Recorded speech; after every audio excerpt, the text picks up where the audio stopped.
आपका ना कल करा देंगे, मेरे पास टाइम मिल नहीं पा रहा है इसमें। टाइम मिलने दीजिए तो हम आपका कराते हैं। आपको कुछ क्लियर हुआ? लग्न किसे कहते हैं बताइए? सर सर लग्न लग्नो सर कोई भी जातक का सर पहले उसका जो पर्सनालिटी है उसका शरीर के बारे में बताते हैं, उसका अपीयरेंस के बारे में बताते हैं। तो आपको समझ में आ रहा है, हम आपकी सहायता करेंगे, कल हमसे बात कर लीजिएगा। नहीं बात करते तो एक बार जरूर बात कर लीजिएगा। ठीक है सर, ठीक है सर। अभी हम लोग आगे की कक्षा की तरफ चलते हैं, सुनील जी भी आ गए हैं। ठीक है सर।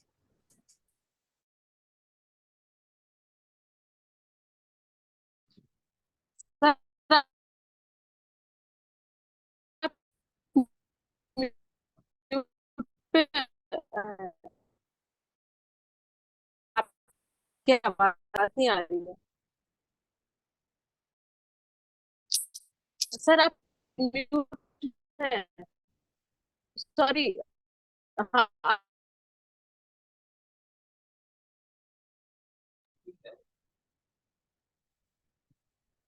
अभी भी आवाज नहीं आ रही। आप म्यूट है, आपकी आवाज हाँ, नहीं आ रही है। अब आ रही होगी।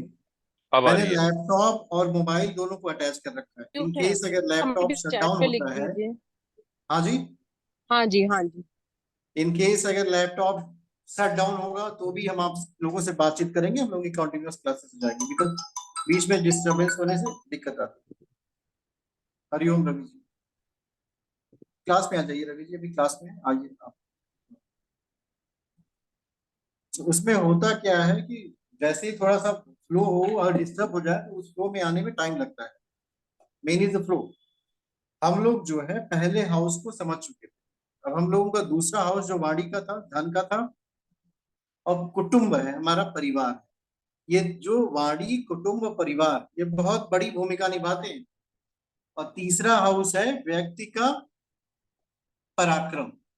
किसी भी चीज को प्राप्त करने में आपको जो श्रम लगाना पड़ेगा, भाई आपको मेहनत तो करनी पड़ेगी, आपको अपना परिश्रम तो करना पड़ेगा। कोई भी चीज संसार में बिना परिश्रम के बिना श्रम के नहीं प्राप्त की जा सकती। आप कुछ भी कर लीजिए, यू कैन नॉट अचीव। ये जो परिश्रम होता है, साहस होता है, ये डायरेक्टली अगर आप देखो तो ये इसका गवर्निंग जो है थर्ड हाउस से करता है। हमारे अंदर किस तरह का साहस होगा ये हमें थर्ड हाउस बताएगा। व्हाट काइंड ऑफ एनर्जी होगी हमारे अंदर, साहस होगा कि नहीं होगा, हमें कुछ मिलेगा कि नहीं मिलेगा।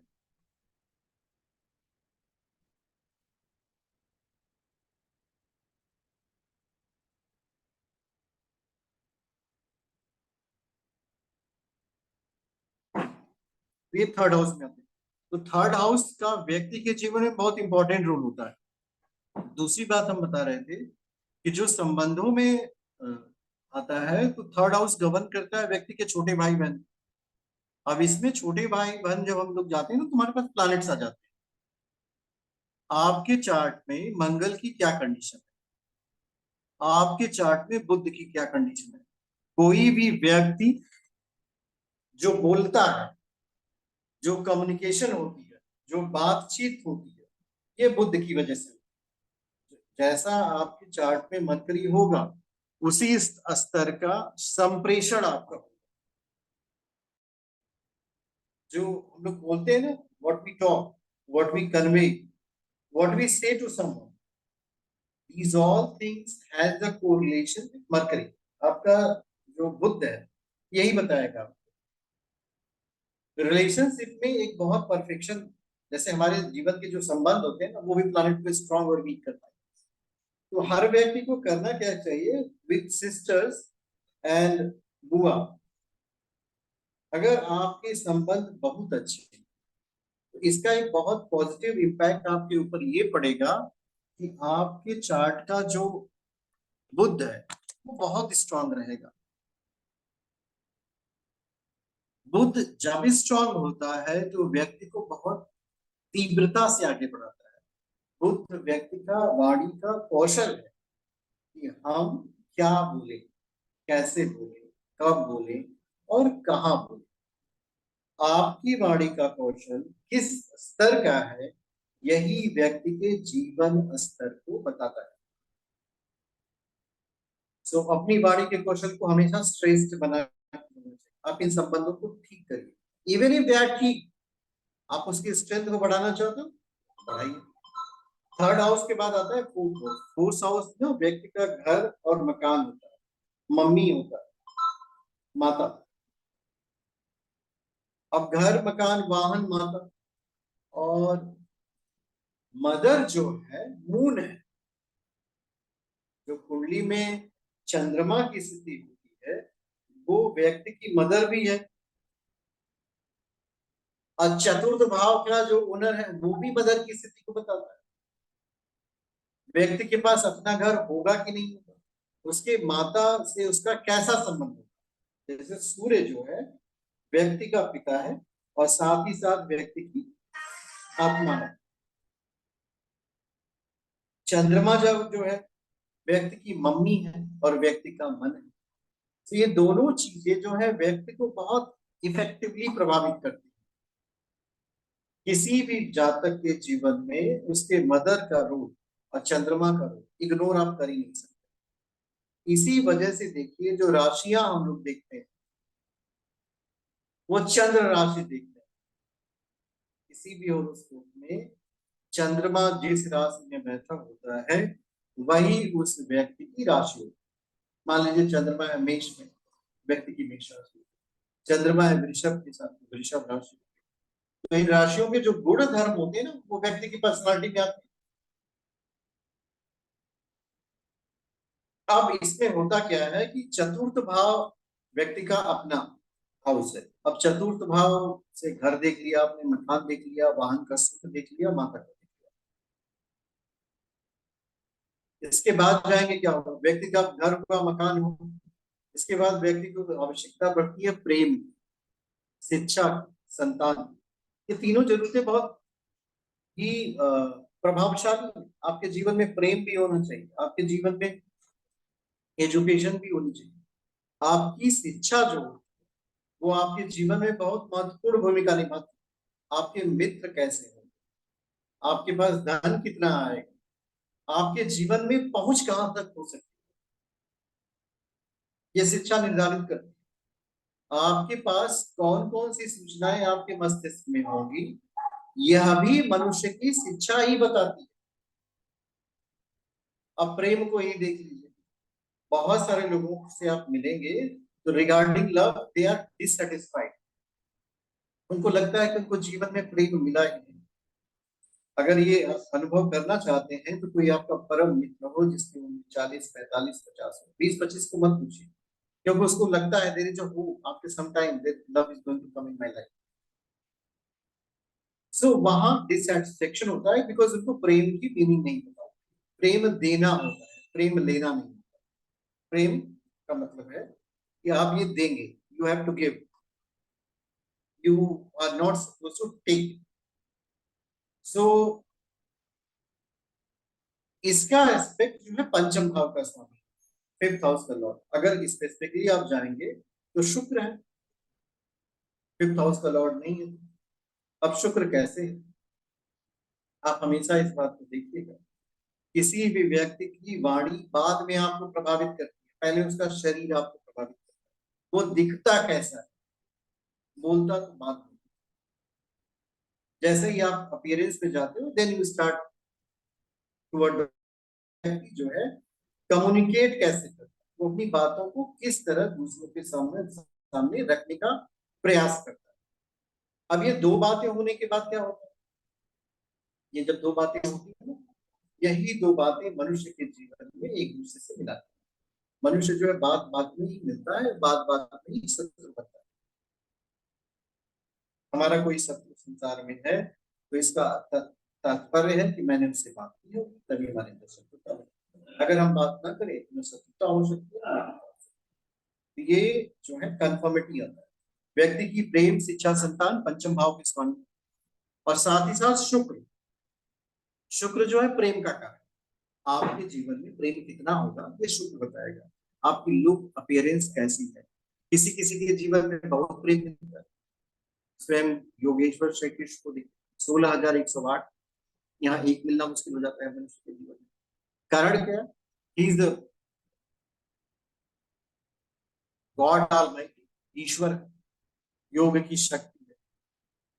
सो देयर इज नोबडी लाइक, तो जब there is nobody like him, तो everybody want that he should be with me. ईश्वर को सभी चाहते हैं कि वो हमारे साथ हो। कोई ऐसा व्यक्ति नहीं होगा जिसकी इच्छा होती हो कि God should not be with मी।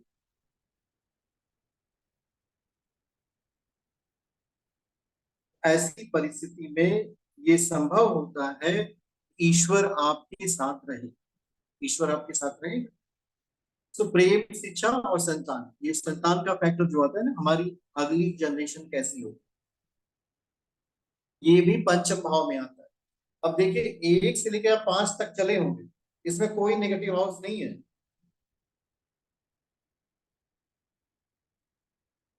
जैसे ही प्रेम, शिक्षा, संतान किया तो छठा घर आ गया, रोग, ऋण, शत्रु, बाधा।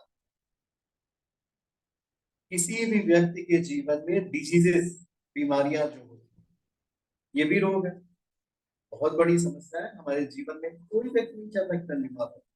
कोई है जिसकी कल्पना हो, प्रभु मुझे जीवन में बहुत रोग दे देना, ऐसी प्रार्थना, ऐसी कविता गाता हो? कोई नहीं चाहता। डेथ, कर्जा लेने के बाद किसी को सुख की प्राप्ति नहीं होती, सब लोग सोचते हैं आई शुड रिटर्न। शत्रु, इन्हें आपको चाहिए नहीं। बाधाएं, जीवन की जो कठिनाई है। 6th हाउस में का पॉजिटिव एस्पेक्ट जो है नेगेटिव एस्पेक्ट से भी बहुत अच्छा, अगर कोई इसको अच्छे से समझे तब। देखिए कभी भी किसी भी पॉइंट पे अगर आप जाते हो तो उसका जो फर्स्ट एस्पेक्ट वो तो ठीक है, सेकंड एस्पेक्ट आपका क्या? सेकंड एस्पेक्ट ये कहता है कि कोई भी व्यक्ति की जो इंटरनल स्ट्रेंथ होती है, एबिलिटी टू गिव कंपटीशन, किसी भी व्यक्ति को कंपटीशन देना, भाई हम आप हमारे साथ प्रतियोगिता करना चाहते हैं, कर लीजिए। छठा घर का बलवान होना व्यक्ति को कॉम्पिटेटिव एग्जामिनेशन में विजय दिलाता है। ऐसे जातक जो है विपरीत परिस्थितियों में भी अच्छा कर जाते हैं, जिनका छठा घर बहुत स्ट्रॉन्ग है। तो 6th हाउस का बहुत स्ट्रॉन्ग होगा, ये बहुत बड़ा पॉजिटिव थिंग आपके लिए लेके आता है। अगर आपका छठा घर बहुत मजबूत है तो ये समझ लीजिए मजबूती से आपको कॉम्पिटेटिव एग्जामिनेशन में आगे बढ़ाएगा। कोई भी विद्यार्थी जो छठे घर से बहुत मजबूत है, मतलब उसके जीवन में बहुत कठिनाइयां हैं, तो वो बहुत आगे जाएगा। भाई कठिनाइयों से जो जूझेगा वही तो आगे जाएगा। जिसके जीवन में कोई कठिनाइयां ना हो, there is no obstacle in the life of human being, so there is no progress. अगर आपके जीवन से डिफिकल्टी को हटा लिया, if we remove the difficulty from your life, you will not be successful. आपके जीवन से कठिनाइयां हटा ले, आपके जीवन में सफलता आपको नहीं मिलेगी। जब नहीं मिलेगी तो क्या होगा? आप छठे घर से देखिए रोग, ऋण, शत्रु, बाधाएं हैं, उसके बाद 7वें घर में व्यक्ति जाता है, पार्टनरशिप है, विवाह। दो चीजें हैं। सप्तम भाव जो है व्यक्ति का, अगर कोई आप व्यापार करना चाहते हैं, देखो बहुत सारे लोग जो है पार्टनरशिप में करते हैं, कुछ लोग अकेला करना चाहते हैं। ऐसे जातक जिनका 7th हाउस वीक है, अब 7th हाउस का लॉर्ड वीक हो जाए, जो ओनर है वो वीक हो जाए, उस पे किसी बुरे ग्रह की दृष्टि आ जाए, शनि महाराज वहां बैठ जाए, सूर्य पर बैठ जाए, जैसे होता क्या है कि 7वां घर तो हम है नहीं, 7वां घर हम और हमारा एक और व्यक्ति के बीच के संबंध है। The bonding between 2 person in the 7th house. इस संबंध में अगर स्ट्रेंथ ज्यादा है, हमेशा याद रखना, एक व्यक्ति अगर दूसरे से मिल जाए तो दोनों मिलकर के अलग अलग काम से ज्यादा काम करें। ये फैक्ट है, ये सत्य है। अगर 2 मिल जाए, 3 मिल जाए, 4 मिल जाए, 5 मिल जाए, तो इंडिविजुअली जो जितना वो करेंगे उससे कहीं ज्यादा करेंगे, बट मिलना बहुत जरूरी है।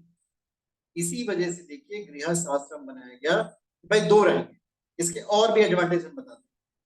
अगर आप एज पर द होरोस्कोप जाते हैं, किसी की राहु की महादशा चल रही हो और किसी की गुरु की महादशा चल रही हो, तो एक व्यक्ति तो जीवन में परेशान होगा, दूसरा इस कंडीशन में होगा कि वो पहले को संभाल सके। भाई संभाल भी तो करनी है, ऐसा थोड़ी है कि इतना दुख जीवन में हम ले लें उसको लेकर के परेशान हो जाए। एक अगर बीमार होगा, दूसरा हेल्दी होगा, भाई दोनों की एक साथ बीमारी तो नहीं आएगी ना, कुछ ना कुछ अंतर है दोनों में। सो एक सपोर्ट मैकेनिज्म वर्क करता है।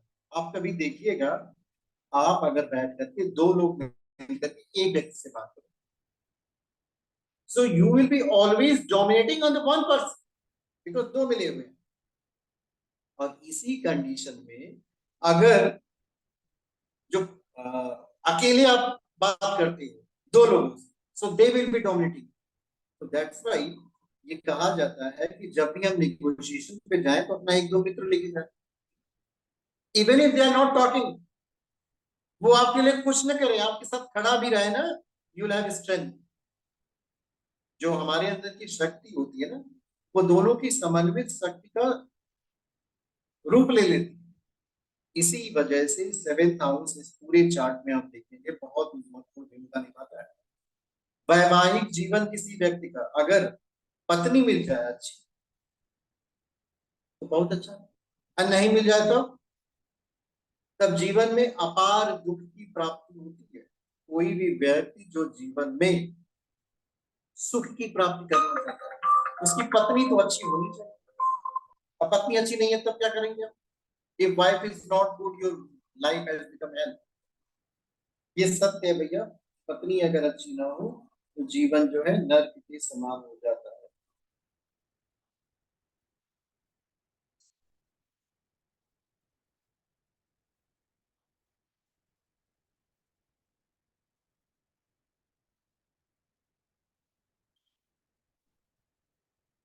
तो जीवन को स्वर्ग कौन बनाएगा? जीवन को स्वर्ग जो है सेवेंथ हाउस बनाता है। ये परफेक्टली आप याद रखिएगा, आपके जीवन का स्वर्ग सेवेंथ हाउस है। अपने सेवेंथ हाउस को पूरी तरह से स्ट्रांग बनेगा। अगर आपने सेवेंथ हाउस को स्ट्रांग नहीं बनाया, देन अगर आपका सेवेंथ हाउस स्ट्रांग नहीं बना तो तमाम तरह की प्रॉब्लम आपके जीवन में है, जिसका सोल्यूशन आपके पास नहीं होगा। ये जो डिवोर्स के केसेस आते हैं, ये सभी सेवेंथ हाउस के डिस्टर्बेंसेस हैं। ये रोग से भी खतरनाक डिस्टर्बेंस है। जो भी व्यक्ति जो है सेवेंथ हाउस से पीड़ित होता है, ऐसा जातक बहुत प्रॉब्लम फेस करता है। He faces lots of trouble in the life. ऐसे जातक के जीवन में बहुत दुख आते हैं और इसका उसके पास कोई सलूशन नहीं होता। एक बार अगर सेवेंथ हाउस आपका पीड़ित हो जाए, आज जीवन अगर आप सलूशन निकालेंगे तो भी आप नहीं निकाल पाएंगे। कोई भी कोशिश करिए, आप सेवेंथ हाउस का सलूशन नहीं निकाल सकते। तो इसमें आपको करना क्या चाहिए भाई? देखिए, अगर कोई जातक गृहस्थ आश्रम में है, अपनी कुंडली दिखाने आपके पास आता है, उसे कहो कि अपनी पत्नी को रिस्पेक्ट कर, रिस्पेक्ट योर वाइफ। और जातिका आती है भाई अपने हस्बैंड को रिस्पेक्ट कर। पूर्व के समय में ये विचारधारा प्रसारित की जाती है कि पति ही परमेश्वर और पत्नी परमेश्वर ही है। मतलब सोचो इस बात कि बहुत बड़ा कॉन्सेप्ट है कि ईश्वर जो है उससे भी पावरफुल व्यक्ति कौन है? जो आपके पास है। The person who is closest to you is the most powerful person in your life. आपके जीवन में अशांति वहीं से आएगी और आपके जीवन में शांति भी वहीं से आएगी। जब शांति और अशांति का स्रोत एक ही है, then need not to worry। आप उनसे सहयोग की अपेक्षा करें, प्रेमवत व्यवहार करें, नहीं तो होगा क्या? आपके जीवन में ऐसी ऐसी समस्याएं आ जाएंगी जिसका आप निराकरण करें। पहले तो अपना घर ठीक करो, तब तो बाहर ठीक होगा। Seventh house plays very important. अब 7वें घर से आप बाहर निकल के 8वें में जाएंगे। 8वां घर व्यक्ति की ऑकल्ट साइंस है, ज्योतिष है, व्यक्ति का ससुराल है। अंगों में देखा जाए तो व्यक्ति के जन्नांग है, ऑर्गन ऑफ प्रोडक्शन। सो अष्टम जो है एक्स्ट्रा मैरिटल अफेयर का भी हाउस है, यहीं से वो उस पर प्रॉब्लम आ जाती है, यहीं से होती है। अष्टम व्यक्ति की गहन शोध की क्षमता है, जो व्यक्ति जो है ना डीप थिंकिंग करता है, डीप रिसर्च करता है, कोई भी व्यक्ति जिसका अष्टम मजबूत होता है, ऐसा जातक जो है किसी भी क्षेत्र में बहुत तेजी से आगे बढ़ता है।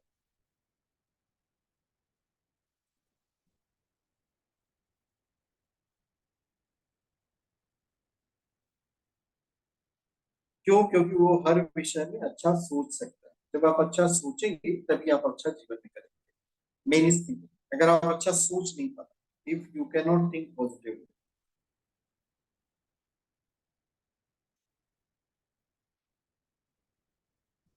Then you can not do anything. अगर आप अच्छा सोच नहीं सकते तब आप कुछ भी नहीं कर सकते।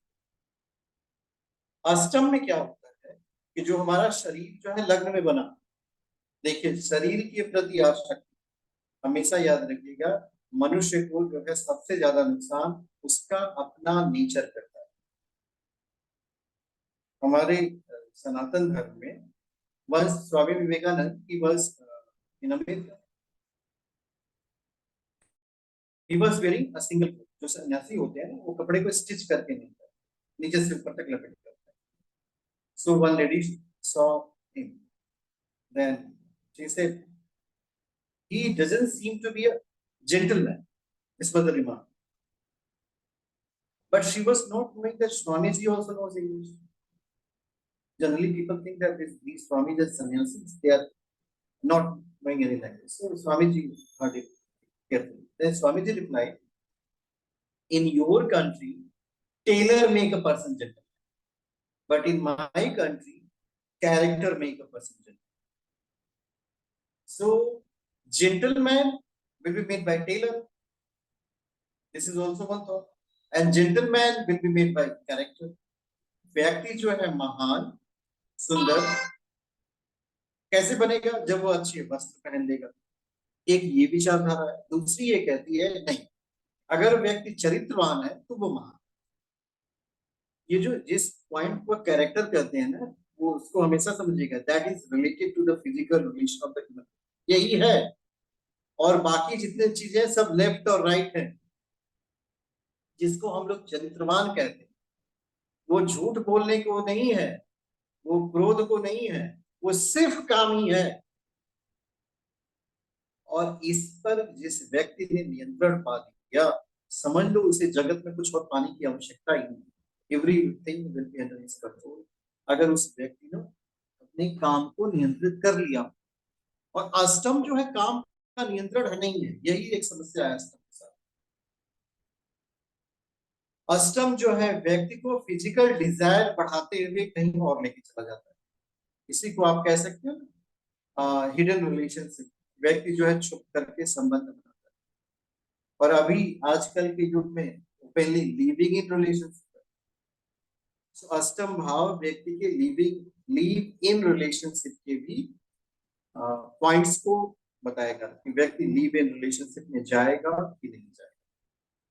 इसके अगर थोड़ा आगे और आप बढ़ेंगे तो आप पाएंगे 8 और 5 जो पंचम हाउस है वो प्रेम का है, और अष्टम हाउस लिव इन रिलेशनशिप का है। उसके बीच में आता है सप्तम। ये क्या है? सातवां जो है लीगल है। Nobody will object. अभी तो people will not object even if you go in living relationship, but some norms are there. Socially accepted नाम में अभी लिव इन रिलेशनशिप भी एक्सेप्टेड हो गया। But still if you talk on the religious point of view, धार्मिक point of view से आप बात करें तो 5 का 7 में होना, प्रेम किया विवाह हो गया, ये बहुत अच्छी कंडीशन में आता है। 8 का भी 7 में आ जाए, रिलेशनशिप में गए, शादी हो गई, बट 8वां खुद ही पड़ा रह जाए, it is not good, it is called दुर्भाग्य। इसीलिए अष्टम को दुर्भाग्य कहा जाता है। व्यक्ति की आयु का भाव है। अब व्यक्ति की आयु छिड़ कैसे? अगर बहुत अच्छी तरह से चिंतन हम लोग करें तो हमारे अंदर की जो ऊर्जा होती है ना, जो हम भोजन लेते हैं, अल्टीमेटली वो स्मॉल होने लगती है, स्मॉल होती है, स्मॉल होती है, रक्त मज्जा मेद मांस, और अंत में वीर्य बनता है। और इसी वीर्य का ऊर्ध्वगामी होना, ऊर्ध्वगामी का मतलब अगर यही ब्रह्मरंध्र की तरफ जाता है, आज्ञा चक्र की तरफ कॉन्सेंट्रेट करता है, तो ये योग की प्राप्ति कराता है। मतलब व्यक्ति जो है परमात्मा साक्षात्कार का अनुभव करता है। यही जब नीचे की तरफ जाता है तो भोग की तरफ कराता है। तो योग जो है व्यक्ति को ऊर्ध्वगामी करता है, की तरफ ले जाता है, और भोग जो है व्यक्ति को अधोगामी करता है। तो अष्टम अधोगामी गति, इसीलिए कहा जाता है अष्टम व्यक्ति की मृत्यु है, मृत्यु का कारण है। तो जो भी व्यक्ति शरीर में रहेगा वह अपनी मृत्यु के नजदीक जाता है, और जो आत्म चैतन्य में रहता है वह अपने आप को अमर तत्व की तरफ ले जाता है। अमरता व्यक्ति को प्राप्त, अमरता का मतलब होता है कि हमारा जो नेचर है, जैसे हमारी आत्मा अजर है, अमर है, अविनाशी है। सो इसके लिए हमको कुछ करने की आवश्यकता नहीं है। By birth, by nature, by construction हमारे अंदर यह प्रॉपर्टी है कि हम अजर हैं, अमर हैं, अविनाशी हैं। सो जिस क्षण आपके अंदर इस भाव का प्रभाव हो जाए तो समझ लेना आपने अष्टम को क्रॉस करके नवम में चले गए।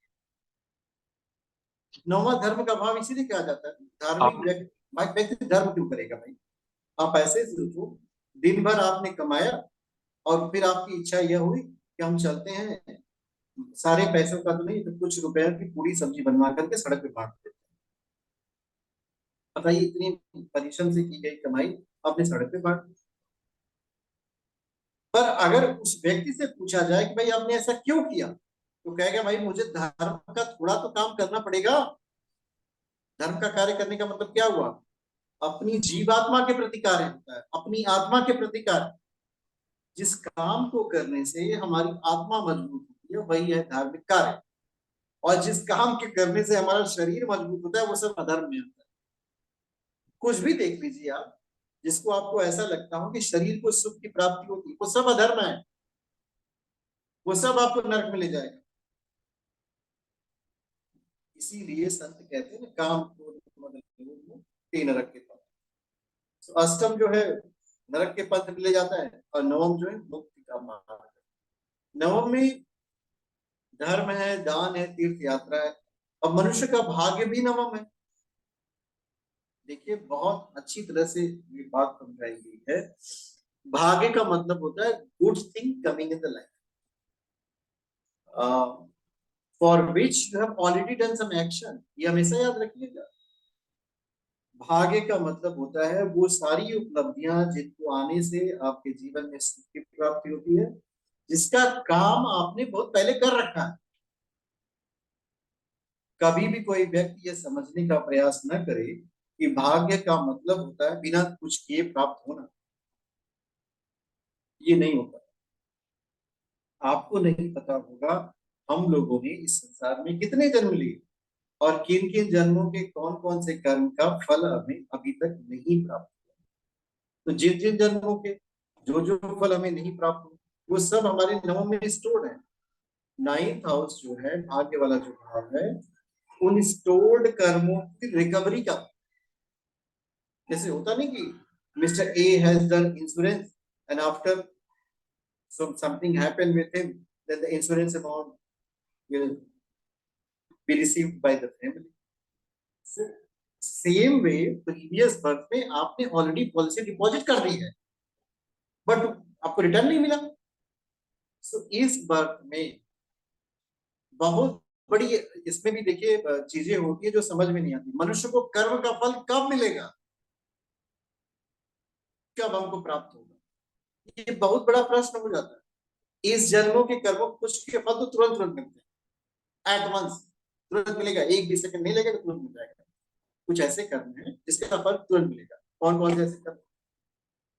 आप ऐसे देखिएगा कि आप किसी गाली को देखो, इमीडिएटली विदाउट थिंकिंग आप देख करके देखो एट वंस, मतलब उस कर्म को फल में कन्वर्टेड होने में वो एक्शन और रिएक्शन की तरह है, वो डिपॉजिट हुआ ही नहीं। और हम लोगों के जो डिपॉजिट वाले कर्म है वो फिक्स डिपॉजिट है, टर्म डिपॉजिट नहीं है। अब जैसे भगवान का नाम लेना, बहुत सारे लोग तो मंत्र का जप करते हैं। अब मंत्र का आपने जप किया, आपके जीवन में कोई प्रभाव नहीं हुआ, सकारात्मक कुछ भी नहीं हुआ आपके जीवन में। ऐसा बहुत सारे लोगों के साथ होता है कि मैंने ईश्वर की उपासना की और अभी भी मेरा जीवन पहले ही जैसा है। इसका मतलब ये हुआ कि मैंने जो किया उसका कोई परिणाम नहीं। इसका मतलब ये नहीं है कि जो आपने किया उसका परिणाम नहीं। जो आपने किया उसका परिणाम कहीं सुरक्षित है, जो आपको अभी नहीं मिला तो थोड़े दिन बाद मिलेगा। This is the true meaning of this. So नवम भाव का काम करते हुए जब कभी आप धर्म का कार्य करें तो उसे आसक्ति हटा लें। एक विचार होता है कि मैं करता हूं, आई एम द डूअर। दूसरा विचार कहता है कि I am not the doer, I am the instrument. जैसे एक बार ना एक गिटार कहने लगे कि मैं खुद बजता हूं।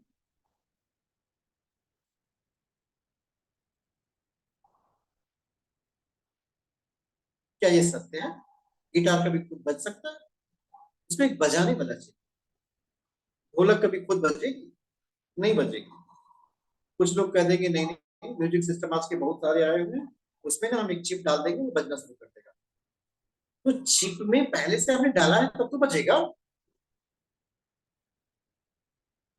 सिमिलर वे हमारे जीवन में जो भी नवम भाव के कर्म हो, अज्ञानता बस कोई कह दे नहीं मैंने किया है, पर अगर आपको बोध हो जाए तो आपको ये कहना चाहिए I am not the doer. हमारे ऊपर हमारे गुरुदेव की, ईश्वर की कृपा हुई, जिसकी वजह से ये काम मेरे द्वारा किया। मनुष्य का जो भाव होता है ना, उसी का उसके ऊपर प्रभाव होता है। तो भाव कैसे बदले? भाव जो है निरंतर अभ्यास से बदलते हैं। अगर आप निरंतर अभ्यास नहीं कर सकते, एक क्षण का करें, no I can not do it, तो एक क्षण में वो नहीं बदलेगा। उसको निरंतर अभ्यास, क्योंकि हमने लगातार अभ्यास किया, हमें शरीर का भाव भी लगातार है। अब आप ऐसे देखिए कि हमारे अंदर बहुत सारी बीमारी भरी है, काम है, क्रोध है, लोभ है, मोह है, अहंकार। अब ये सारी बीमारी किसको लगी? मनुष्य के जीवन में उसके पतन का कारण काम, क्रोध, लोभ, मोह, अहंकार है। यही है आपके शत्रु, और कोई आपका शत्रु बाहर नहीं बैठा है। आपको सबसे ज्यादा प्रॉब्लम आप ही के ऊपर। अब इन शत्रुओं का समन कैसे होगा? जो ईगो होता है मनुष्य का, अहम, यह है सबसे बड़ा शत्रु। मैंने किया, मैं बहुत विद्वान व्यक्ति, मैं बहुत बड़ा ज्ञानी हूं, मुझे सब कुछ पता है, मुझे आप क्या सिखाएंगे। ये संसार की सबसे बड़ी समस्या है। अगर आपको जीवन में ऊंचाई की तरफ जब बढ़ना है तो आपको बिल्कुल उसी व्यक्ति की तरह बढ़ना होगा जैसे एक व्यक्ति पहाड़ पे चढ़ता है, झुक करके चढ़ता है। कभी किसी को अकड़ करके पहाड़ पे चढ़ते हुए आज तक देखा नहीं गया। जो अकड़ेगा वो नीचे गिर जाएगा। उसी तरह जीवन में भी अगर आगे बढ़ना है तो बिना नवम भाव को लिए हुए, देखिए नवम भाव 10वें से पहले आता है। 10वां है कर्म, 9th हाउस क्या है? व्यक्ति का धर्म, व्यक्ति के अंदर का दान। आपको कुछ पूछना है क्या? नहीं, क्लैप किया सर, नथिंग। सो आपकी वो वाली मनुष्य बात को अच्छी लगी कि पहाड़ पे चढ़ने के लिए उतरने से वाली बात। मनुष्य को क्या करना चाहिए भाई? धर्म का मार्ग हर व्यक्ति को अपनाना चाहिए। अगर किसी के व्यक्ति में जीवन में धर्म नहीं है तो उसका कर्म ठीक नहीं होगा, समझ लेना। अब धर्म का मतलब क्या है? धर्म का मतलब वो व्यवहार जो किसी जीव को सुख दे, वही धर्म है। धर्म का मतलब पूजा पाठ की पद्धति से बिल्कुल नहीं। धर्म का मतलब माला से जप करना नहीं होता। धर्म का मतलब ध्यान नहीं होता। वो तो हमारी मेथड्स ऑफ प्यूरिफिकेशन आता है, अपनी आत्मा को शुद्ध करने का तरीका है। लेकिन जब हम वास्तविक धर्म की बात करेंगे, भगवान श्री कृष्ण, योगेश्वर श्री कृष्ण श्रीमद भगवद गीता में कहते हैं श्रेयान स्वधर्मो पर धर्मो भया, स्वधर्मी निधनम श्रेय। मतलब भगवान कहते हैं कि अपना धर्म जो है दूसरे के धर्म से श्रेयस्कर, क्योंकि अपने धर्म में निधन का मतलब होता है मृत्यु भी होना श्रेयस्कर है।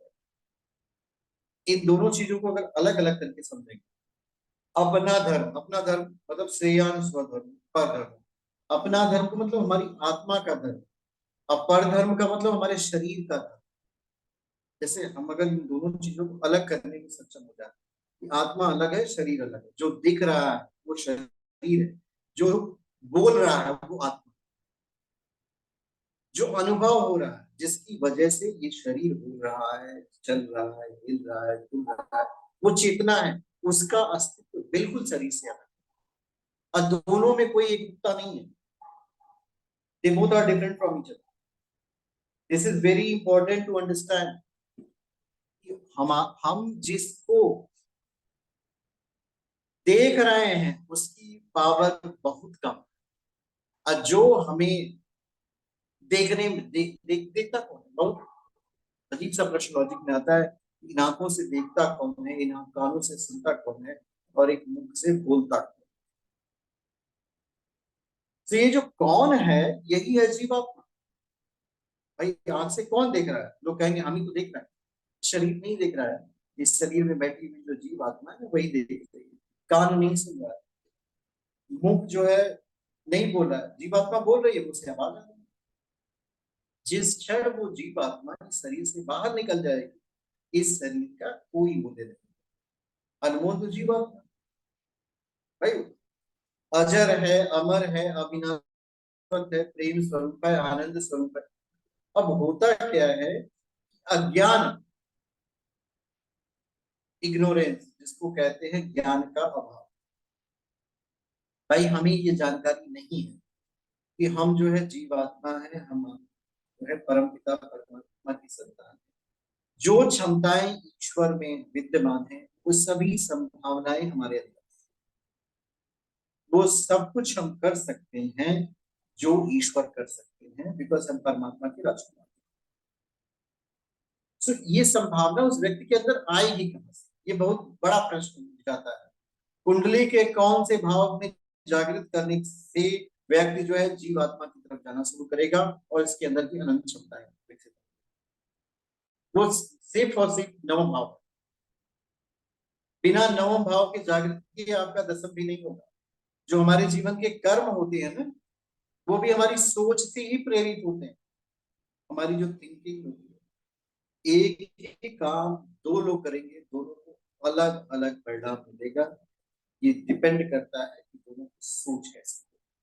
अगर एक व्यक्ति जो है ये सोच करके काम कर रहा है कि हम तो ईश्वर की सेवा कर रहे हैं, और दूसरा व्यक्ति ये सोच करके काम कर रहा है दिस इज माय ड्यूटी, तो there will be two effect on the brain. पहला वाला व्यक्ति जो है मुक्ति की तरफ बढ़ रहा है, दूसरा व्यक्ति बंधन की तरफ जा रहा है। इसीलिए हर कर्म करते हुए ये कहा जाता है कि आप ईश्वर का चिंतन करें, remembering God while doing all the activities. So होगा क्या कि आपका नमन बहुत स्ट्रॉन्ग होगा। श्रीमद् भगवत गीता में भगवान श्री कृष्ण इसी को कर्म योग बता देते हैं। भाई सारे काम करते हुए मुझे याद। अर्जुन कहता है कि कुछ भी नहीं हो पाता हमसे, तब क्या करें? जो भी कुछ आप करते हो वो सब मुझे अर्पण करो, whatever you do give it to me. सन्यास योग बताते हैं भाई जो भी आप करते हो मुझे। एक बात और भी है बहुत अच्छी से समझने की है कि हमारा जीवन जो है हम ही बनाएंगे। We are the creator of our own. मनुष्य अपने भाग का स्वयं बनाता है। तो हम जब अपना जीवन बनाएंगे तो कैसे बनाएंगे? हम अपना जीवन अपने कर्मों से बनाते हैं। हम अपने जीवन को अपने ही हाथों बनाते हैं। तो हमारी डेस्टिनी का क्रिएशन किसने किया? Destiny is being created by us for our own action. ऐसा कहने से किस तरह के मस्तिष्क का विकास होता है? जैसे होता नहीं, हमारे जीवन में हमने बहुत दुख देख लिया, मतलब भगवान आपके जीवन में दुख देके चले गए। सोचो इस बात को। जबकि स्टेटमेंट ये होना चाहिए कि मेरे द्वारा किए गए कर्मों का परिणाम मुझे मिला है और मैं पूरी बहादुरी से इसे लड़ूं। भाई जो मैंने किया वही तो मेरे जीवन में आ रहा है, so why I should be scared? और जो मैंने किया नहीं वो मुझे मिलेगा नहीं। ऐसा हो सकता है कि मैंने कुछ किया नहीं मुझे मिले? हो ही नहीं सकता। It is impossible. कर्म वो बच रहा है जो अपनी माँ को ढेर सारी गायों के बीच में ढूंढ लेता है।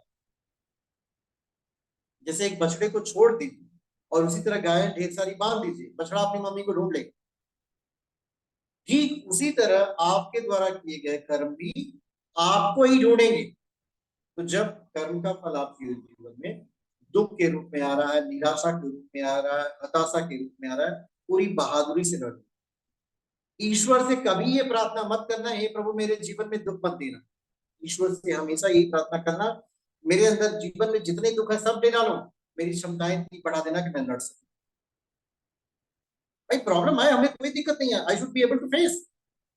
हमारी इनर पावर को आप बढ़ाइए, क्योंकि भगवान के पास दुख कम करने की क्षमता नहीं है। ईश्वर कर्म फल दाता है। मनुष्य के जीवन में जो भी प्राप्त हो रहा है वह उसके ही कर्मों का परिणाम है। It is the outcome of his own action. यह कभी भी नहीं समझना चाहिए कि हमारे जीवन में जो घटित हो रहा है यह दूसरे की जिम्मेदारी। The true fact is that you are responsible for this. आपके जीवन में जो भी कुछ भी घटित हुआ, अच्छा बुरा, लाभ हानि जय पराजय, इन सब के पीछे की जिम्मेदारी आपकी ही है। और जो आगे भी घटित होगा वह भी आपकी ही जिम्मेदारी है, वह भी आप ही के द्वारा घटित होगा। सो हमें ना जिम्मेदारी लेने से कभी भागना नहीं चाहिए। Why should I be scared? हम नहीं भागेंगे अपने जीवन में प्रभु। हमारे जीवन में आप सुख दो, दुख दो। If you give good thing to me, then also I am happy. If you don't give me good thing, then also I am happy. I am not scared of anything. मैं किसी चीज से डरता नहीं हूँ। क्यों? क्योंकि जो मैं किया नहीं वो मैं पाऊंगा नहीं। जब मुझे कर्म का ही फल मिलना है तो क्यों डरे? तो नवम से जब दसम में आप प्रवेश कराते हैं किसी जातक को, अब कर्म में भी बहुत बड़ी समस्या आ जाती है। कर्म प्रधान विश्व रचिरा का, जो जस करें सोई अच्छा कर। ये पूरा विश्व ब्रह्मांड ही कर्मों के द्वारा भगवान ने रचा। सकल पदार्थ ये जग माही, कर्म ही नर पावत नहीं। सारे पदार्थ जो है इसी संसार में, जो पुरुष कर्म नहीं करता वो नहीं पाता। ये सत्य है। जो पुरुष कर्म करेगा वही इन पदार्थों को पा सकता है। तो जो पुरुष कर्म करेगा वही इन पदार्थों को पाएगा। तो हमें क्या करना चाहिए? अपने जातक को कर्म की पीड़ा दीजिए। अगर आप अपने जातक को कर्म की पीड़ा नहीं देंगे तब क्या करना है? In case you are not giving attention to your jatak about the karma, so उसके जीवन में सुख की प्राप्ति दूर दूर तक नहीं होगी। भाई व्यक्ति कर्म से भाग रहा है, हम काम ही नहीं करेंगे। जब काम ही नहीं करेंगे तो कर्म और धर्म इंटर रिलेटेड है। जब आपके पास कुछ है ही नहीं तो आप दोगे क्या? पहले तो आपके पास होना चाहिए। और बिना कर्म के आपको कुछ प्राप्त नहीं। दसम और 11वां है लाभ। जो भी आप कर्म करेंगे उसका आपको लाभ 11वें घर में मिलेगा। 11th हाउस लाभ का होता है, आय भाव होता है। लाभ का मतलब कभी कभी किसी व्यक्ति के जीवन में थोड़े से परिश्रम से अत्यधिक लाभ प्राप्त होता है। भाई वो छोटा सा काम कर रहा है और उसके जीवन में बहुत कुछ प्राप्त हो रहा है, और उससे at the same condition there is some other person, he is doing hard work but he is not getting anything. So लाभ में डिफरेंस होना स्वाभाविक है। ये व्यक्ति पर्सन टू पर्सन डिफर करता है। सेम स्किल के दो पर्सन जो है अलग अलग पोजीशन में होता है, उनके लाभ भाव में अगर अंतर हो जाए तो आय भाव में अंतर हो जाए। इसके बाद हम 12वें में जाते हैं। व्यय है, जेल यात्रा है, हॉस्पिटलाइजेशन। अब इसको समझना ऐसे है कि 11 में आपने पैसा कमाया, 12 में खर्च कर। आगे का विषय ये है, 12 भाव समझने के बाद जब किसी जातक की कुंडली हम लोग खोलते हैं, then we should try to understand lagna. ये कुंडली किस लग्न की बनी है? अब ये कुंडली किस लग्न की बनी है? जो भी राशि पहले घर में आती है वही उस कुंडली की लग्न हो जाती है। इस कुंडली की राशि क्या है?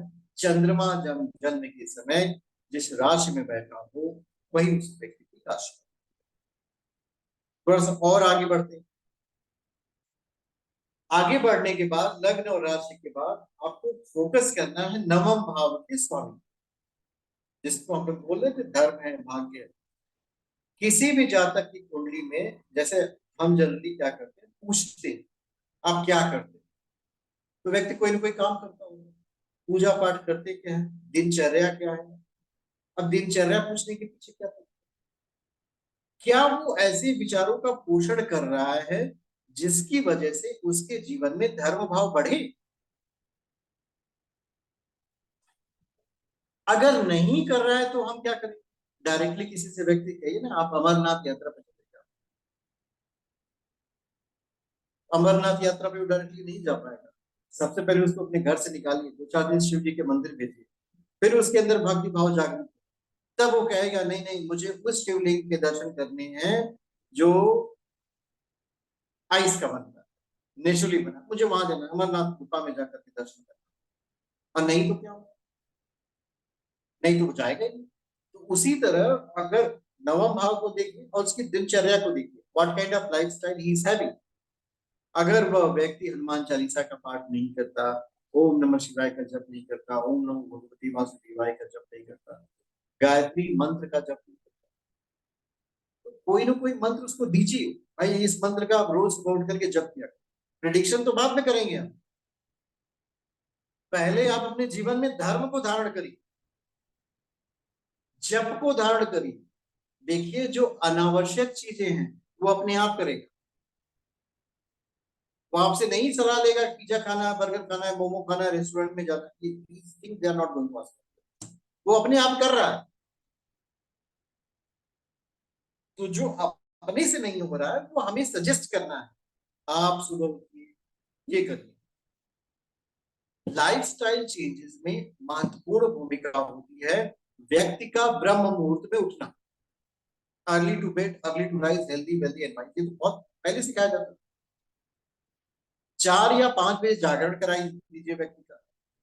ऐसे कैसे व्यक्ति का जिसकी नाइट ड्यूटी ना हो, और सारे ऐसे लोग होते हैं जो रात में भी काम करते हैं, उनको आप जागरण नहीं करा सकते, भाई वो ड्यूटी कर रहे हैं, पहले ही जागते हैं। सो ब्रह्म मुहूर्त में हमें भी उठना चाहिए और सामने वालों को भी जगाना चाहिए। भाई आप सुबह 5 बजे उठ जाए, अगर देर से उठते हो, उठ करके प्रार्थना करो, हे परमात्मा आपको धन्यवाद, आपने कितना सुंदर हमें जीवन दे दिया, आज पूरे दिन शांति प्रेम और आनंद के रूप में। जब आप ईश्वर से ये प्रार्थना करते हो कि आप हमारे साथ शांति प्रेम और आनंद के रूप में, और आज के दिन जीवन के लिए आपको धन्यवाद। अब उसके बाद आप अपनी दिनचर्या स्टार्ट करवाइए उससे, कहिए कि स्नान करो, ध्यान करो, दीपक जलाओ, मंत्र का जप करो। ये कंपलसरी है। कोई व्यक्ति अगर नहीं कर रहा है तो बाद में करेगा, और अगर आज कर रहा है तो कल वो खुशहाल रहेगा। जो हम जो है जितना भी अपने धर्म से दूर भाग रहे, होता नहीं, पर्सन इज गोइंग अवे, लोग भागते हैं, कोई पत्नी से अपने भागता है, कोई बच्चे से भागता है, कोई घर से भागता है, कोई मुसीबत से भागता है। जितना आप भागेंगे जीवन में उतना ही आप परेशान हो जाएंगे। जहां आप रुक गए समझ लीजिए जीवन वहीं से। आप देखिए अंगुली माल की कहानी थी, वो लोगों की उंगलियां काट काट के माला पहनता था, और जब वो अंगुली माल अंगुलियां काट काट के माला पहनता था सब लोग परेशान थे। भाई एक आदमी को पकड़ा, उसका गला काटा, अंगुली काटी, माला पहन। अब ऐसे व्यक्ति से युद्ध कौन करे? भाई उसके सामने जा रहे हो, इतना दुदांत है कि वो आपकी उंगली काट के माला पहन ले घूम रहा है। सो उस समय के काल में एक ऐसा व्यक्ति जिसने युद्ध को ही त्याग दिया, महात्मा बुद्ध, अब दोनों का युद्ध कराइए। एक जो है शरीर नहीं है, महात्मा बुद्ध आत्मा है, चेतना है, और एक शरीर है। सो अब आत्मा अजर है, अमर है, अविनाशी है, शक्तिशाली है।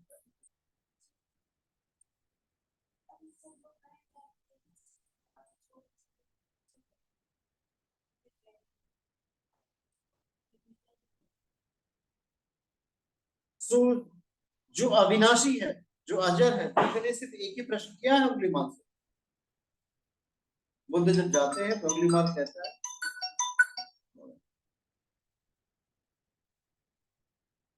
हेलो,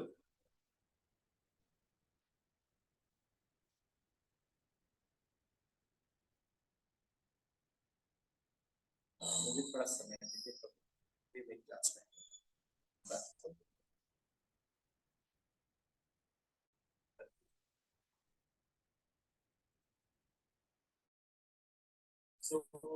बुद्ध को जो सामने देखता है तो पूछता है कि, एक ही क्वेश्चन करता है, रुक जाओ। बुद्ध ने कहा मैं तो रुक गया, तुम कब रुको? अब ये मैं तो रुक गया तुम कब रुको, ये कौन सा हथियार है? ये है विचारों का हथियार। यही बात अगर हम बोल देते, आप बोल देते और कोई तीसरा व्यक्ति बोल देता, तो वो कहता रुको अभी तलवार ले आ रहे हैं, तुमको भी वहीं पहुंचा देते हैं, जा सकते हैं। पर जब व्यक्ति प्राणवान होता है, ऊर्जावान होता है, तो उसके शब्द ना मनुष्य को गोली से भी ज्यादा तेजी से देते हैं। उन्होंने कहा मैं तो रुक गया, तुम कब रुको?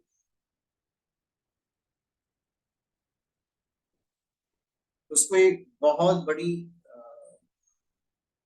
चोट पहुंचती है कि भाई कौन है जो मुझे रोक रहा है, वहीं पे वो रुक जाता है। ये पावर कहाँ से आती है? How this kind of capacity come in the mind of the person?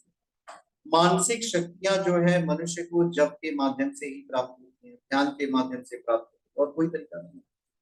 मन की शक्ति को अगर आपको बढ़ाना है तो जप करना पड़ेगा, ध्यान करना पड़ेगा, भगवान की शरण में रहना होगा, और कोई तरीका नहीं कि आपकी मानसिक शक्तियां बढ़ जाए। बिना जप के, ध्यान के, भगवान की शरण के आपकी मानसिक शक्तियां नहीं बढ़ सकती। इसीलिए सुबह से उठ करके ना, भगवान हम आपकी शरण में, I am under your centre.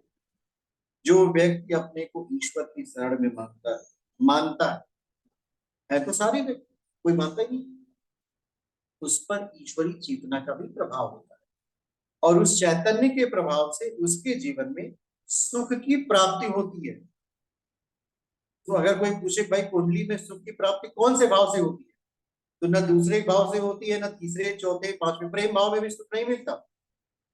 आज है कल नहीं रहेगा, आज प्रेम है कल ब्रेकअप हो जा रहा है, तो उसमें भी सुख की प्राप्ति नहीं है। अगर सुख की प्राप्ति करनी हो तो व्यक्ति अपने नवम भाव में जाए, अपने धर्म वाले कर्म को करे। भाई ऐसा कर्म करे जिसकी वजह से उसके जीवन में जो धर्म है वो जागृत हो। जब आपके जीवन में धर्म जागृत होगा तो क्या होगा? आपके जीवन में सुख की प्राप्ति होगी, आपके जीवन में शांति की प्राप्ति होगी, आपके जीवन में प्रेम आएगा, आपके जीवन में आनंद आएगा। और जब ये प्रेम, आनंद, शांति आने लगेगा तो आप कहेंगे हम बहुत खुशहाल हैं। तो नवम भाव को हमेशा जागृत करें। तीन चीजें अपने जीवन में लेकर के चलेंगे तो आप बहुत आगे बढ़ जाएंगे। प्रेम, परिश्रम और प्रार्थना। प्रेम करिए भाई, प्राणियों में भगवान का वास है। भगवान श्री कृष्ण जो है श्रीमद् भगवद गीता में कहते हैं, अहम वैश्वानरो रूपा प्राणिनाम देहाश्रिता। हम वैश्वानर रूप में हर प्राणी को देह में, I am with in the body of human being in the form of वैश्वानर। तो आपको प्रेम करना है। परिश्रम, जो भी कार्य आपको ईश्वर द्वारा किया गया है, भगवान का काम समझ कर, और ईश्वर से हमेशा प्रार्थना करते हैं, भगवान मैंने कुछ नहीं किया, इस जीवन में जो कुछ भी मेरे अच्छा बुरा घटित हो रहा है मेरे ही कर्मों का परिणाम, मुझे आपसे कोई शिकायत नहीं, आई हैव नो कंप्लेंट। जब ये तीन चीजें करना प्रारंभ करेंगे तो आपके जीवन में स्वतः ही पॉजिटिविटी आएगी। जीवन में जो सकारात्मक ऊर्जा आती है, सुख की अनुभूतियां होगी, डायरेक्शनल प्रॉपर्टी। अक्सर लोगों के जीवन में दिशा विहीन है। लोग कोशिश कर रहे हैं कि हमारे जीवन में दिशा आती नहीं। भाई दिशा कहाँ चली गई? जिस दिशा को पूरा दुनिया ढूंढ रही वो कहाँ गई? There is no direction in the life of the human being. प्रतिभाएं बहुत ज्यादा है, प्राप्तियां बहुत कम हो गई। तो जब आपके पास प्रतिभा बहुत ज्यादा है, प्राप्ति कम है, इसका मतलब दिशा गायब हो गई आपके जीवन में। आपको अपने जीवन में दिशा चाहिए, डायरेक्शन चाहिए। जब उस डायरेक्शन में आप अपने जीवन को लेके जाएंगे और पुरुषार्थ करेंगे, प्रयास करेंगे, लगातार प्रयास करेंगे, मनुष्य के जीवन में जो सफलता आती है वह लगातार प्रयास से ही आती है। एक बार, दो बार, तीन बार नहीं, अथक प्रयास करें। इतनी मात्रा में प्रयास करिए कि जितना प्रयास करने के बाद आपको ये महसूस होने लगे बस अब और नहीं, बहुत कर लिया। भाई आपके अंदर भगवान ने जितनी क्षमताएं दी उतना प्रयास करिए, चाहे सीखने का प्रयास करना, चाहे कुछ करने का प्रयास करना, कुछ बनने का प्रयास करना, पूरी क्षमता के साथ करें, तो आपको सफलता मिलेगी। तो ये 9वां 10वें से जुड़ जाता है, कर्म से जुड़ जाता है। सो 1 से लेकर 12 तक के भाव मैंने आपको बता दिए। अब आपको करना क्या है, कुंडली खोल करके 9वें भाव के स्वामी को चेक कर लीजिए, which one is the lord of 9th house। 9वें भाव का स्वामी अच्छी स्थिति में है नहीं, यही तो हो सकता है। अच्छी स्थिति में होगा तो व्यक्ति को कम परिश्रम करना पड़ता है, सफलता ज्यादा मिलती है। अच्छी स्थिति में नहीं होता। अब जैसे मैंने पिछली कक्षाओं में पढ़ाया था, गुरु अगर भाग्येश हो, सपोज कर लीजिए 9वें भाव में 2 राशियां, 9 और 12, तो 9 नंबर की जो धनु राशि है और 12 नंबर की मीन राशि है। सो 9 नंबर की धनु राशि और 12 नंबर की मीन राशि, इन दोनों राशियों का स्वामित्व एक प्लैनेट के पास है, जुपिटर के पास, गुरु। सो भाग्येश क्या हो गया, गुरु। गुरु जब भी किसी कुंडली का भाग्येश होता है तो ऐसे नहीं जातक का भाग्योदय 16 साल की उम्र में होता है। मतलब उस व्यक्ति के जीवन में 16वां साल जो है बहुत ज्यादा खुशियां लेके आएगा। He will be very happy doing so।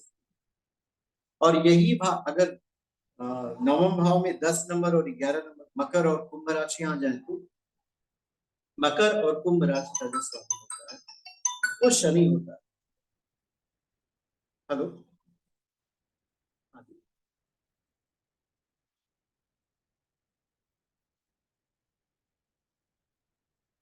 क्या करना है,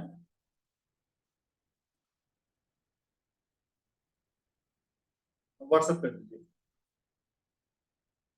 अपनी कटरों को व्हाट्सएप कर दीजिए। सो जीवन में किसी भी व्यक्ति को जो प्राप्तियां होती हैं वो उसकी कुंडली के अकॉर्डिंग होती है। भाग्येश की भूमिका क्या होती है, भाग्येश की भूमिका बहुत ही अच्छी होती है।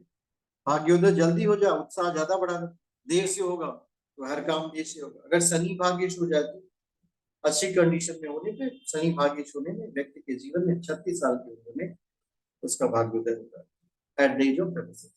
अगर व्यक्ति के जीवन में 36 साल की उम्र में भाग्योदय होगा तो ऐसी परिस्थिति में उसके सारे काम रुक रुक के होते हैं। अक्सर आप लोगों को देखते होंगे कि 30-35 साल तक कुछ नहीं रहा, अचानक 35 से 40 के बीच में उसके जीवन में बहुत सकारात्मक परिवर्तन होता है। तो ये समझ लेना चाहिए कि इस जातक का जो भाग्येश है वो शनि है। शनि के कंडीशन की पॉजिटिव रोल ये होता है कि ये जातक को बहुत मेहनती बनाता है। शनि स्लो है, शनि अष्टम में होता है, व्यक्ति की उम्र बढ़ा देता है। तो स्लो चीजें भी कभी कभी जीवन में बहुत सकारात्मक प्रभाव डालती है।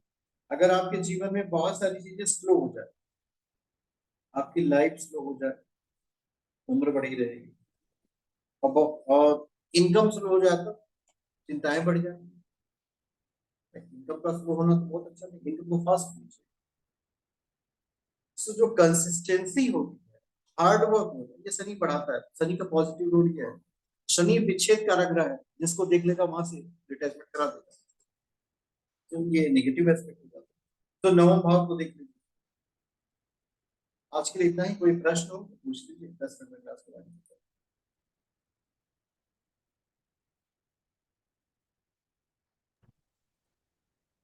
सर अभी प्रैक्टिकल नहीं कराएंगे? हाँ जी, जो सर आप उस टाइम वो सब करवा रहे थे ना कि क्या? वो एस्ट्रोसेज में जाके आप साइड में पैनल खोल रहे थे, उसमें से दिखा रहे थे सर। अच्छा, वो कुंडली नहीं देखी यार, आज मैंने कुंडली खोली नहीं, आज मैंने समरी बता दिया। कुंडली अच्छा, नहीं तो ये खोली। क्लासेस अभी फिर से मतलब रिपीट होंगी? मतलब रिपीट मतलब दूसरा इसके आगे का बढ़ेगा, 2 घंटा और कभी पढ़ाएंगे? हाँ जी, हाँ जी, हाँ जी। ठीक। आज वाला समझ में आया आपको कुछ? हाँ हाँ बिल्कुल क्लियर है। तो बहुत अच्छा, वेरी नाइस। सर आगे जाके जब भी क्लास सर पिछले पिछले वाला जब भी क्लास हुआ था वो सर रिवीजन करना पड़ेगा सर आगे जाके सर। हमेशा एक बात याद रखिएगा, इसको गार्ड बांध लीजिए, पेन पेपर से लिख लीजिए। हमको हमेशा रिवीजन करना है। ज्योतिष के क्षेत्र में आगे बढ़ने का तरीका यही है और कोई तरीका नहीं है कि आप रिवाइज करते रहो। आज जो आपने पढ़ा है कल पढ़ेंगे तो कुछ दूसरा आपको समझ में आएगा, परसों पढ़ेंगे तो दूसरा, मतलब जितनी बार रिवीजन करेंगे उतनी आपके अंदर परफेक्शन आने लगेगी। और रिवीजन नहीं करेंगे तो एक हफ्ते में भूल जाएगा, फिर आपको सोचना पड़ेगा कि मुझे मैंने पढ़ा क्या, अच्छा हम कुछ जानते, भूल जाएगा तो। हाँ इसलिए सर, निरंतर अभ्यास करिए। हाँ सर, ये तो अपनी सर कुंडली ठीक बैठ है। के देखिए, अपने फ्रेंड की देखिए, पड़ोसी की देखिए, फ्री में देखिए, सबकी कुंडली को देखिए। ये तो सर ठीक है, इसलिए सर आपको सर पहले बोला था सर, आप जो क्लास जो करा रहा था सर, उसके बाद सर अपलोड अपलोड सर बहुत देर पे आ रहा था सर। अपलोड बहुत जब क्विक हो जाता तो सर बहुत सुविधा हो जाता ये सर। जो क्लास कराने वाला व्यक्ति था उसका जो शरीर था वो हेल्थी कंडीशन में नहीं था, तो वो 3-4 दिन लग गया उसको ठीक करने में। अभी ओके देखिए ओके, परफेक्ट हो सॉरी। गया, तो हम आपसे 2 घंटा बात कर ले पा ओके रहे ओके हैं। ओके 30-40 ओके मिनट पढ़ने के बाद मेरा मुंह में दर्द होने लगता था। ओके सर, सॉरी सॉरी यार, मैं तो जानते नहीं नहीं नहीं, था कोई आपको बात नहीं। ठीक ठीक है सर। ठीक है देखिए सर। ये आप लोगों का प्रेम है, दुआएं हैं, अभी तो ठीक है ना योग सर? आ जा सकता है। हाँ अभी जी, तो सर ठीक है ना? अभी तो ठीक है बहुत आप? जबरदस्त चल रहा है। ठीक है सर, ठीक है सर। वैसे आपको देख के नहीं लगा कोई प्रॉब्लम है? नहीं, हमको देख के कभी नहीं लग सकता, ये गुरुदेव की कृपा है। हम अपने पूछते हैं, मुझे देख करके लग रहा है कि मेरे अंदर कुछ हो रहा है, किसी को पता नहीं चलता। मैंने फुल बॉडी टेस्ट कराया तो उसमें पता चला कि ये पैरामीटर्स डाउन हो गए। सो सब ठीक है? हाँ, अभी सब ठीक है। Okay. शांति पाठ करते हैं हम लोग। ओम द्यौ शांति अंतरिक्षगम शांति पृथ्वी शांति राप शांति औषधय शांति वनस्पतय शांति ब्रह्म शांति सर्वगुण शांति। ओम शांति शांति शांति सर्वारिषु शांतिर्भवतु। विश्वानि देव सवितर्दुरितानि पराशुव यद्भद्रं तन्न आशुव। ओम शांति शांति शांति। ओम शांति।